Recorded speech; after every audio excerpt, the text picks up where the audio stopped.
Hay que tirar la sal con la... No se ve absolutamente nada, weón. Pero espérate el fuego. Tiré un poquito de ramita y weá para contar las historias.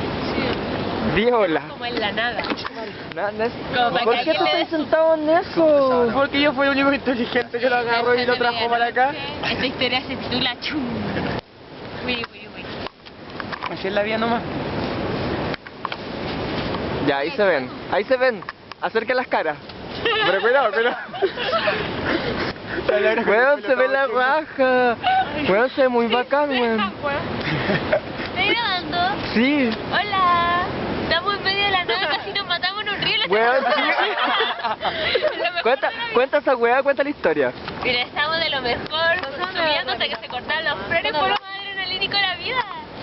Hola, Pero cuéntalo bien, pues lo contáis así como muy chistoso. Cuenta todo el terror que pasamos, weón. Casi nos matamos. Casi nos matamos, weón.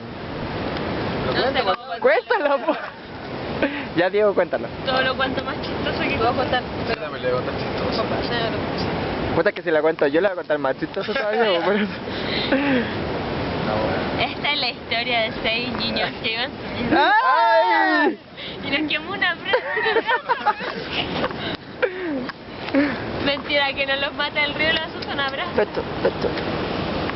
Y me gustaron esas ramitas viejas donde las sacaron. Cuando falten vamos a buscar todo en un grupito. ¿Para que no nos violen? ¿Quién? ¿Quién nos va a violar?